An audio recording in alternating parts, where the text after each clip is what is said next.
After uncovering his wife's 10-year cheating, husband gets brutal revenge and ghosts her for good. I met Agnes in the 9th grade, started dating her, and we were pretty much an established couple from the 10th grade on. We had no problems all the way through high school, and cliché of all clichés, we exchanged our cleanness the night of the senior prom. After uncovering the realm of closeness, we embraced every opportunity. Marriage discussions had been ongoing since the 11th grade, and we had made the decision to wait until college completion before officially getting married. College brought about a transformation in Aggie. In high school, our peers acknowledged our relationship, ensuring that Aggie was left undisturbed by the guys. However, this dynamic changed when we entered college. Although some familiar faces from high school were present, the majority of students came from different places. In this new environment, the guys no longer saw Aggie as exclusively mine. Instead, they perceived her as a desirable female subject to constant attention. I was aware of the situation, but there wasn't much I could do. With different majors and classes, our interactions were limited to the evenings after classes and after I finished work. The attention had an impact on Aggie, making her more flirty. I observed her walking, smiling, and talking with other guys several times, but being on the other side of the quad, she didn't notice me. Twice, while taking a shortcut through the student union, I spotted Aggie in the cafeteria with a guy and once with 2 of them. It only dawned on me much later that I never saw her with other girls. It was always with guys. Nevertheless, it didn't worry me. After all, we were a couple in love, planning to get married, so there was nothing for me to fret about.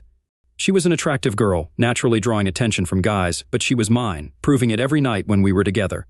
4 years later, after graduating, finding jobs in our respective fields, getting married, and starting a life of wedded bliss, I enjoyed almost 6 years of contentment before a sudden revelation shook me awake. While at my desk, Molly from the mailroom placed some files in my basket. As I examined the top one, I wondered why it had been routed to me, given that it concerned an account handled by Wally Bergman, an old classmate from high school and college.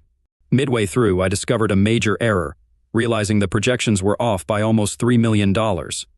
As I reached for my calculator, Wally rushed into my office, urgently seeking the file for a presentation to Apex. I showed him the error, and he appeared visibly concerned about the mistake. He expressed the urgency of revising it swiftly to avoid any potential consequences. Subsequently, he took the file and left hastily to make the necessary adjustments. It was Thursday, and Aggie always worked late to finalize payroll for the Friday payday. Following my routine, I visited Bud's bar after work for his half-pound ground round and a couple of beers before heading home. Completing my burger and starting my second beer, Wally entered, spotted me, and joined me in my booth. He ordered a beer from Sue and asked her to bring me the bill, mentioning it was a gesture of gratitude for helping him preserve his job earlier that day. I accepted without argument, considering it wasn't a substantial amount.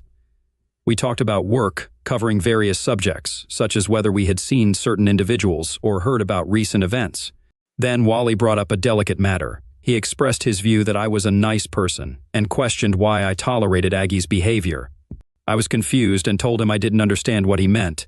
He persisted, asking why I allowed Aggie to behave the way she did. My puzzled response prompted him to realize that I was unaware of something significant. As he attempted to leave, I stopped him and insisted that he stay. I urged him not to leave after dropping such a bombshell. I asked him to sit back down and explain further. Wally complied, expressing his uncertainty and shock that I hadn't been aware of the situation for the past 10 years. When I asked him what he meant, he revealed that Aggie had a questionable reputation. I was too stunned to respond. Wally apologized, regretting that he had brought it up. However, I insisted that he continue and provide more details. He admitted to knowing about Aggie's behavior since high school and confessed his involvement with her. Shocked by this revelation, I insisted that he tell me everything from the beginning without leaving out any details. The unfolding story shocked me, not just the content, but the realization that it had been happening for over 10 years without my knowledge. 2 weeks after senior prom, Wally walked into his cousin George's house, finding George and Aggie together. They both saw him, and since neither objected, he dressed and waited his turn. They took turns until Aggie stopped and said she had to clean up before meeting me after my part-time job at Jessup's Market. Wally and George continued their encounters whenever I was at work. After George got serious with Melody Martin, Aggie was involved with Wally for a while. Then he found her with Mike Bella and Justin Walsh. Wally joined in. The 3 of them continued until she had to stop for our meeting. Wally shared her with several others, and she had participated in group encounters with more than a half-dozen guys. I recognized that we were friends, but we weren't exactly best friends, you know. Remember the age of 18 when hormones were raging? You and Aggie were somewhat steady, but I didn't believe your relationship was that serious. I mean, if it were, would she be involved with anyone who showed interest? College didn't change that pattern. In the first semester as a freshman, Aggie had classes Monday through Thursday and Tuesday through Friday with no classes on Wednesday. Her last class on weekdays ended at 2 or 1, I can't recall your schedule, but when you finished class, you went to work. When Aggie finished class, she headed to a bedroom somewhere. Wednesday turned into an all-day event. Throughout our school years, while class schedules varied, the constant was Aggie engaging after class until you finished work. I might be making it sound like an everyday occurrence, but it wasn't, 2 or 3 times a week. Although most of us were surprised when you and Aggie got married, assuming you must have known what she had been doing. Yet you married her anyway. Some thought maybe you were into the idea of your woman being with other men. Tyler speculated that perhaps you and Aggie were debauchees, but no one remembered seeing you with another girl. However, Aggie was frequently seen with other guys. I had no clue, not even a hint. Damn, Rob, I hate to be the one to inform you, but if you never knew. It stands to reason you probably don't know about her Thursday night date with Bob and Bill Howard. On the Tuesdays you bowl, she sees Mark Willard. I'm not sure who else she sees or when, but it's a sure bet that whenever you're off doing something, so is Aggie. It may not matter much, but I stopped being involved with her when you got married. A single woman is one thing, but messing around with a married woman is a whole different situation. I'm not sure what to say, Wally, and I don't know what I'm going to do, but I'm definitely going to take some action. I finished my beer, stood up to leave, and turned to Wally. Thanks, Wally. Thanks for the burger, the beer, and for helping me gain clarity. As I drove home, as I pondered Wally's revelations, I questioned whether to believe him. On one hand, I thought, no way, Aggie loves me and she wouldn't betray me. On the other hand, why would Wally lie to me? I had to finally admit to myself that he wouldn't. He knew I'd verify what he told me, and if he had lied, how could we continue working together? The answer was, we couldn't, and Wally knew it. Working with him, aware of him and Aggie, would be challenging, but we'd eventually overcome it. I remembered the teenage years, with hormones running high. If some other guy's girl offered back then, and I didn't have Aggie, I might have taken it. The real question now was, what the hell do I do? Rob, I didn't know that Aggie and I were finished. I might have managed a one-night drunken mistake or maybe even a short-term affair if Aggie could convince me it wouldn't happen again. But outright betrayal for 10 years? No way. I was lying in bed, pretending to be asleep, as Aggie returned from handling the payroll. I ignored her touch when she reached out, as she wanted to give me leftovers, but I wasn't interested.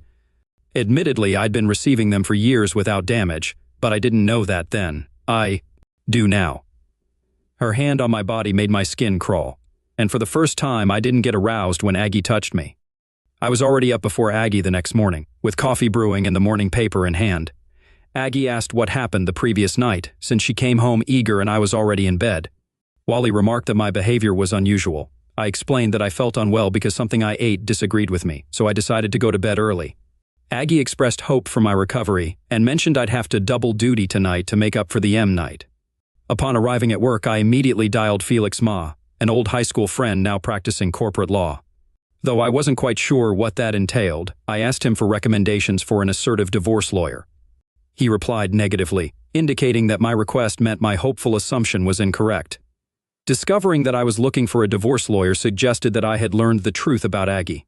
He then questioned if I believed we had an open marriage, assuming that was the only way Aggie could engage in such behavior and still remain with me. Surprisingly, Felix, I had no idea about her actions until yesterday, I said. After a brief pause, Felix suggested that I contact Tom Sweet and mention his referral. Accordingly, I followed Felix's advice and called Sweet, informing him about Felix's recommendation. He informed me he could meet later that day if I could be there by 1. I assured him I could, and indeed I did. Sweet informed me that I had various choices, ranging from a friendly separation to a scorched earth policy reminiscent of Attila the Hun. In our state, which was not a no-fault state, infidelity constituted valid grounds for divorce. However, obtaining a divorce based on infidelity required concrete and undeniable evidence. Mere hearsay wouldn't suffice. I inquired about how to gather the necessary evidence, to which Sweet responded by taking a card from his desk and passing it to me. The card belonged to Gaston Marshall, a private investigator whose office was conveniently located across the street. Sweet offered to contact Marshall to check if he could accommodate me promptly. I requested him to proceed, expressing my desire to conclude the process as quickly as possible. I also instructed him to start the divorce paperwork, promising to provide the evidence once I obtained it. Sweet made the call, and within 10 minutes, Gaston Marshall outlined our course of action. Unfortunately, one of the requirements was for me to act completely natural around Aggie, avoiding any suspicion that I was aware of the impending divorce. As unpleasant as it may be, Marshall advised, maintain your routine without changes. If you usually engage in lovemaking activities 3 or 4 times a week, continue to do so whether you typically initiate or not. Keep it up. Just remember, it's no longer about making love, it's about fulfilling a physical need. Don't do anything that might disrupt her routine. It's crucial for our plan that she remains unaware of any changes in your relationship. I returned to my office, summoned my courage, and called Aggie at work. It was our routine to dine out every Friday night and have breakfast every Sunday morning, so when I reached her on the phone, I suggested trochee for dinner, and she agreed. While I enjoyed my veal marsala and Aggie worked on her rigatoni, sipping white wine, Marshall Investigations employees were discreetly installing wireless cameras and listening devices in our house. Sipping my Merlot, I recalled Marshall's advice. It's natural to want to spot hidden cameras, but resist the urge. If she catches you, our efforts could be wasted. Also, force yourself to act natural in the bedroom, challenging unless you're a born exhibitionist. The system is sound and motion activated.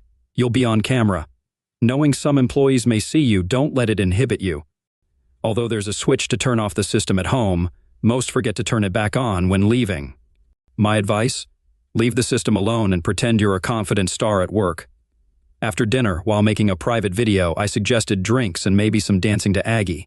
She declined, insisting we head home for me to make up for letting her down the previous night. On the way home, she slid over, unzipped my pants, and cautioned, "Drive carefully, sweetie. Don't hit anything that might make me bite off your meat."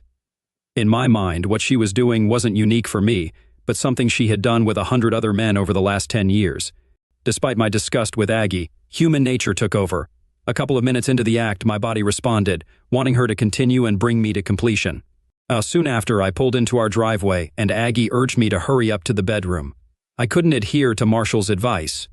There was no way I could act natural, knowing I might be performing for an audience. Trying to appear natural while making love with Aggie was going to be a challenge. So I went to where I was told the switch would be and turned the system off, leaving my cell phone on the car seat. I knew it would remind me to reactivate the system when I saw it upon leaving the house. I don't know if it registered with Aggie, but that night, it wasn't making love, it was just going through the motions. Unfortunately, once wasn't enough, and I had to perform 2 more times before Aggie let me sleep. The next morning, dressed for my run, Aggie reminded me she wouldn't be home when I returned, attributing it to a lengthy hair appointment from 9 a.m. to 2 p.m. Aggie mentioned gossiping with other regulars and usually going to lunch with them. It could even be the truth, but after what I'd recently found out, I thought she probably met one of her extramarital partners, either before or after getting her hair done. On my way out, I switched the system back on. I doubted anything would happen during my run, but I needed to form the habit of ensuring the system was active when I wasn't home. The switch only deactivated the cameras. The listening devices and phone tap were always on. After my usual 5 miles, returning home, I went down into the basement and opened the cabinet above my workbench. It's where I told Marshall to place the recorders. 2 receivers were inside, one for listening devices and the phone tap, the other a DVD recorder receiving input from the wireless cameras. Confirming my suspicions, I heard a recorded conversation. "Hello, good morning. Are we still on for today?" "You bet. The wife took the kids to the zoo, so we have until 6 tonight. You know I can't stay that long. I need to be home by 2. Any later, and it might get Rob to wondering. He's already questioned the fact that I don't get home until 2. Then skip the hair job and get over here so we can make it happen." "Yeah, sure. Then what do I tell Rob when he asks why I've been gone so long and my hair hasn't been done? I want more time with you too, baby. But we have to settle for what we can get." I recognized the man's voice. It was my cousin Lou. I was furious. When I went back upstairs, wondering how many other relatives she had been involved with, I managed to control my anger by the time Aggie returned from her hair appointment an hour later. I faked a fall down the basement stairs, telling Aggie I'd hurt my back, must have pulled a muscle or something. This conveniently excused me from making love with her for the next couple of days at least. On Monday, I phoned Aggie at work and informed her that I would be leaving town on Tuesday, returning by Friday, to take her out to dinner. Although there was no actual trip planned, I didn't view it as 3 wasted days.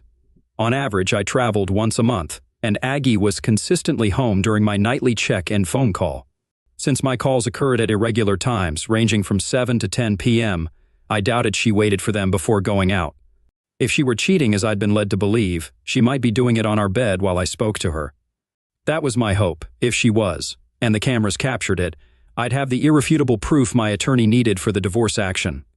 That evening, Aggie desired closeness, stating, "I need something to hold me for the 3 nights you will be gone." Yeah, right, I thought. Fortunately, my back was still hurting, so I had to decline. On Tuesday morning, Aggie bid me farewell with a kiss, and with suitcase in hand, I left for my supposed business trip. Working almost a full day before leaving at 3, I drove to our neighborhood, parked a block from the house, and using my laptop, entered a code Marshall had given me to activate the software he loaded onto my computer. A few keystrokes, and I was listening to the phone line. Recorder. "Hello, hey handsome honk, it's me. What's up? Hubby just left on a 3-day trip. You ready to spend 3 fun-filled nights with me? Does a duck walk barefoot on the beach? I'll take that as a yes. I leave it to you to call Tony. I've got to get out of here and get to work. I'll be home by 6. See you then." After shutting down the computer, I called Tom Sweet and instructed him to have the papers ready for service by Thursday, detailing how I wanted it done. He informed me that my preferred method would cost more than the standard service fee, to which I replied that I didn't care.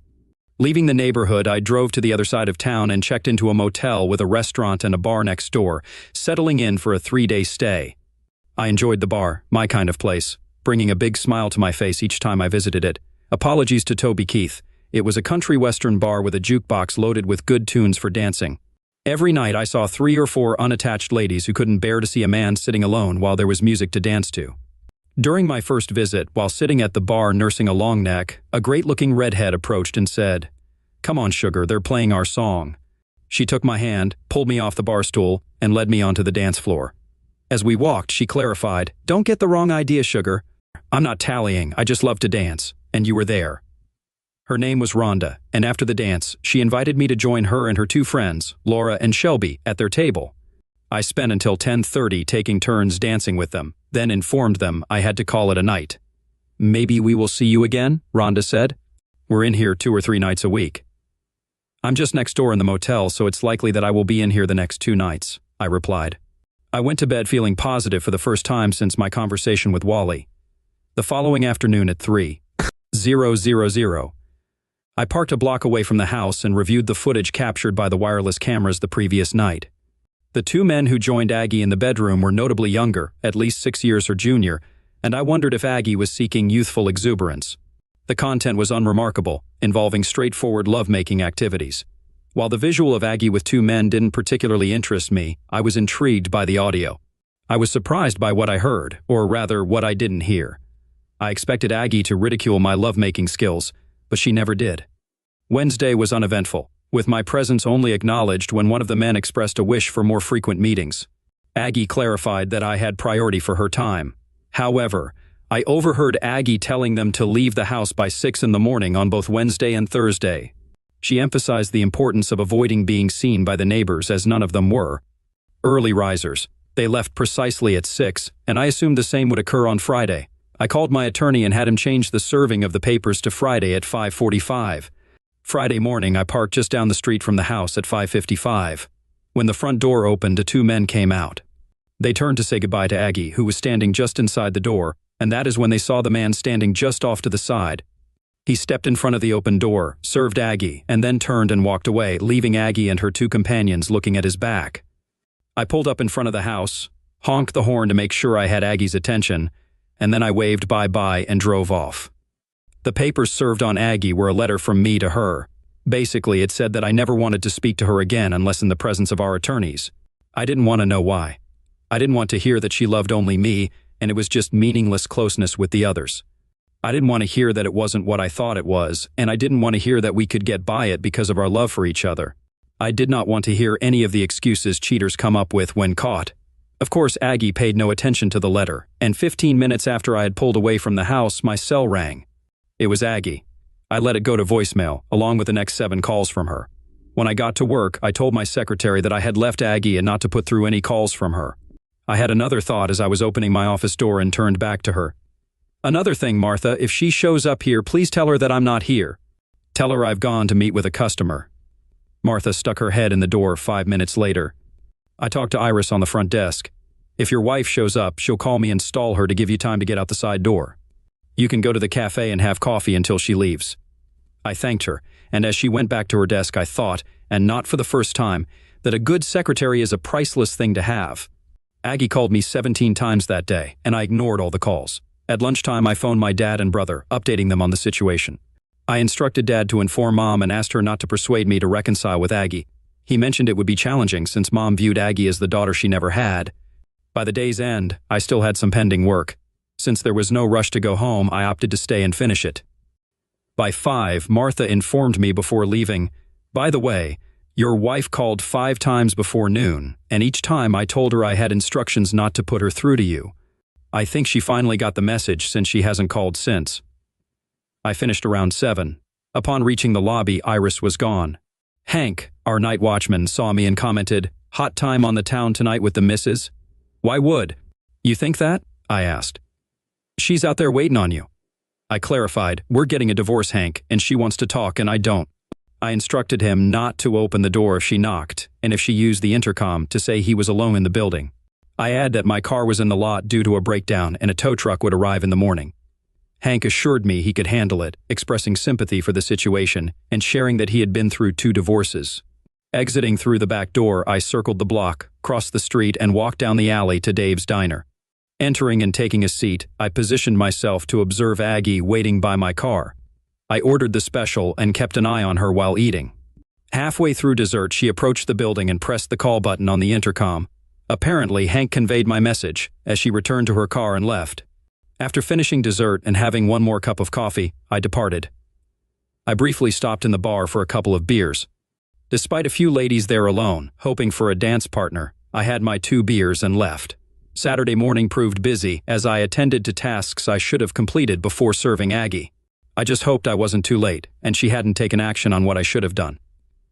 I went to the bank and emptied all the accounts, retrieved my personal papers and certificates of deposit from the safe deposit box, leaving Aggie's belongings untouched. I removed my wedding ring, placing it in the box for her discovery. Afterward, I had breakfast at the Waffle House. Using my cell phone to handle the credit cards, I canceled both joint cards, leaving me with a Visa and an American Express solely in my name. Aggie also had 2 cards in her name only, thus I ensured she couldn't run up joint cards with cash advances.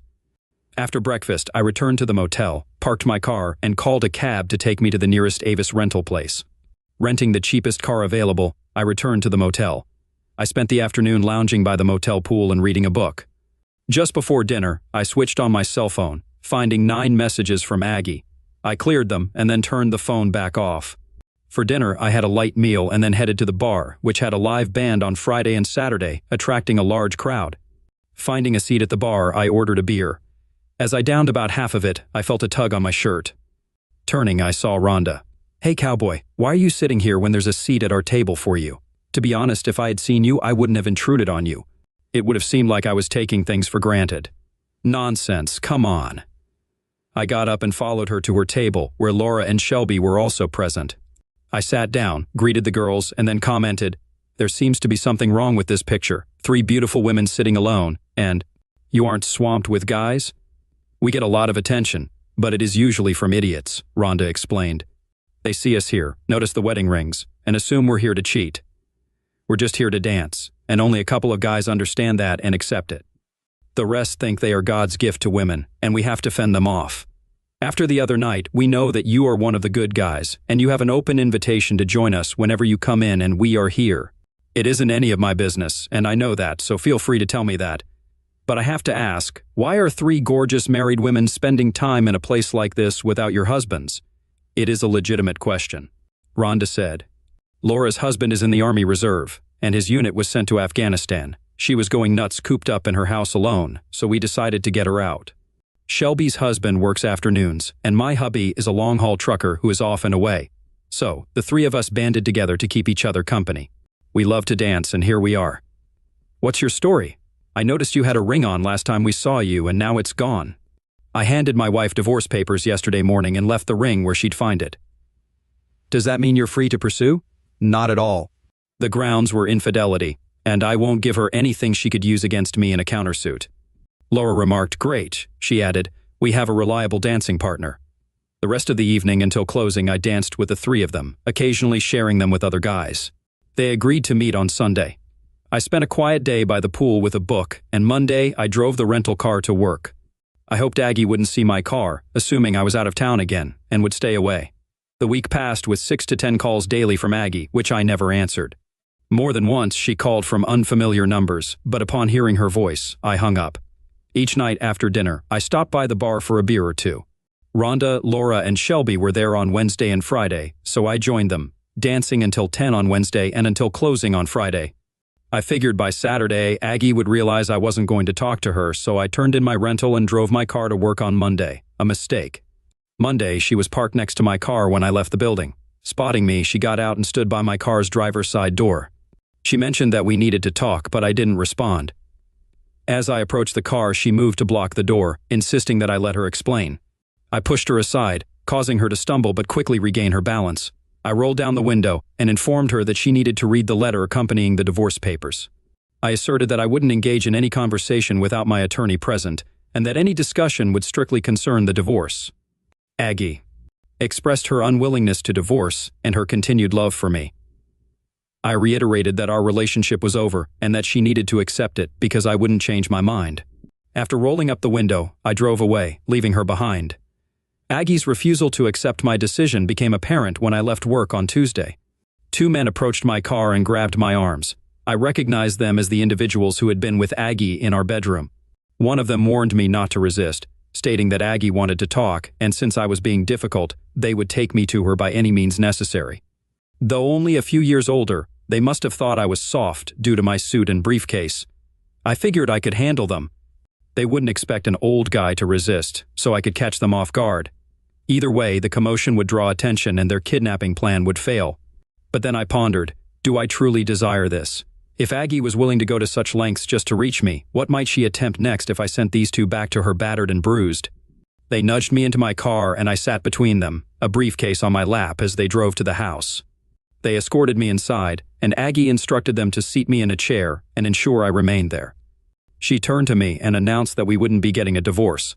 As I attempted to rise from the chair, the 2 men pushed me back down and restrained me. One of them warned me to stay still. Aggie declared that we would remain married, but that there would be changes in our lifestyle due to her medical issue, which I had discovered. She expressed regret that I had found out about it, but insisted that I had to accept it now that I knew. She then confessed her love for me, asserting that she wouldn't let me go. She revealed that her medical issue was nymphomania, which she claimed she had suffered from since high school. Aggie attributed the onset of her condition to when I took her purity. I dismissed her statement, suggesting that there were medications available to address her condition. She acknowledged that such medications existed, but explained that she had tried them all and found them ineffective, as they made her feel sluggish and dull, likening the experience to being a zombie. Despite this, she admitted that she enjoyed being a nymphomaniac and emphasized her love for closeness, asserting that she hardly ever left me alone. She argued that her actions didn't damage me and that she spoiled me. Aggie reasoned that since I couldn't maintain arousal constantly, she needed to seek it elsewhere and assured me that she always returned to me because she loved me. She outlined her terms, explaining that she had drafted a post-nuptial agreement, allowing her to have as many lovers as necessary for her mental well-being. She proposed that I agree to leave the marriage with nothing if I later found the conditions unacceptable. In return, she asked what she would receive besides having a promiscuous wife. I responded by assuring her that she would continue to have the same loving wife she had been for the past 6 years. I reminded her that she had considered those years perfect, despite my actions, which were now causing an issue. I suggested that the only change was that my ego was now involved, as someone else was involved in something I had previously considered mine alone. I urged her to accept that our life would continue as it had for the last 6 years. Aggie emphasized that my inability to meet her physical needs didn't mean I wasn't man enough for her. She praised me as a fantastic lover who always left her completely satisfied. However, she acknowledged that I couldn't satisfy her as often as she needed. I addressed her by her full name, aware of her aversion to it, reluctantly agreeing to sign the agreement with a few amendments. I voiced my concerns about our lack of closeness and expressed my need for her presence in our bed. Despite my plea and reassurance of my love for her, she seemed unwavering in her stance. With a heavy heart, I accepted her offer to make the necessary changes, hoping it might salvage some of our crumbling relationship. As I attempted to rise from my chair, the two men accompanying her obstructed my path, leaving me feeling trapped and powerless. When I mentioned needing to use the bathroom, one of them callously suggested I relieve myself where I sat, citing Aggie's directive to keep me seated until further notice. Aggie returned after 5 minutes, read the document aloud, and I asked where to sign. She offered a pen, but I mentioned her associates preventing me from standing and instructed them to step aside. Rising, I approached her, placed my briefcase on the table, and took the pen. However, I decided to review it myself to ensure its contents matched her description. After reading it, I chuckled, tore it up, and tossed it back at her. I grabbed my briefcase and headed for the door. Aggie yelled for the two men to stop me, and they pursued. As they neared, I swiftly turned toward them with my briefcase, targeting the first guy's head. It was a solid hit, sending him down. The second guy was taken off guard, and I punched him in the mouth, causing him to stagger backward. Then I delivered a forceful kick to his groin, and he collapsed. Understanding the need to keep them subdued in a 2-against-1 scenario, I continued to strike both of them. I alternated between kicking them in sensitive areas and striking their ribs and heads until Aggie screamed for me to stop or she'd shoot. Glancing at her, I noticed she was aiming a weapon at me. Defiantly, I challenged her to shoot. I retrieved my cell phone, dialed emergency, provided my name and address, and informed the operator of my wife's armed threat. The operator advised me to remain calm and not provoke her, assuring help was on the way. After ending the call, I sarcastically thanked Agnes, suggesting her incarceration would expedite our divorce. She criticized my actions as foolish. Agnes warned me that when the police arrived, I would be the one facing arrest. She accused me of entering and attacking her friends out of jealousy, stating that it would be my word against theirs and that they were fully clothed. I mocked her response, questioning her love for me. She assured me not to worry. I countered by stating that I would bail out and that Barry and Tony wouldn't press charges. I reminded Agnes that Hank and Joyce had witnessed the two individuals picking me up from work and escorting me inside. I accused her of having me brought there against my will and hindering me when I tried to leave, despite her companion's failure. Then, she pulled a weapon on me. I explained that although I might spend a night in jail, when my witnesses testified, she would be the one behind bars, and I wouldn't be posting her bail. I advised her that, considering the situation, including kidnapping, false imprisonment, weapon threats, and likely other charges, her best course of action would be to stay silent. Aggie ignored my advice, and along with her associates, fabricated their stories. Consequently, I was taken into custody.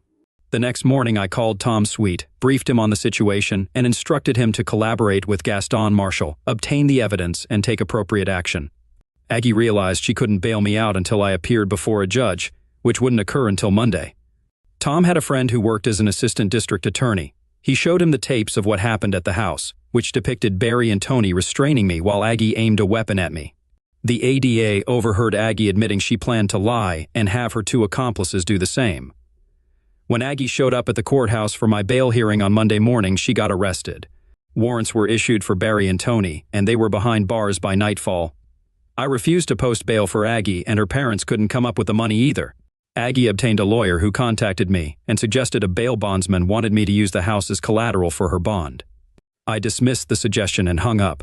I checked out of the motel and moved back home, then had all the locks changed. Since Aggie had threatened me with the weapon, Tom managed to get a restraining order against her in case she somehow got out of jail. She couldn't come within 1,000 feet of me without facing arrest and being sent back to jail. As tempting as it might have been to reconcile with Aggie, it wasn't worth risking serious jail time. Both Barry and Tony flipped on Aggie and took plea deals. Aggie claimed she never intended to shoot me, she was just trying to stop me from hurting Barry or Tony so badly that I'd end up in jail. The jury watched the tape and, based on Aggie's expressions of love for me, believed she was probably telling the truth about trying to prevent me from damaging Barry or Tony. They acquitted her of the felony menacing charge but found her guilty of unlawful restraint and filing a false police report, along with a few minor charges. The judge sentenced her to 9 months in county jail and 1,000 hours of community service upon release. While she was in jail, the divorce proceedings wrapped up smoothly. Aside from losing Aggie, I only forfeited 20% of the equity in the house.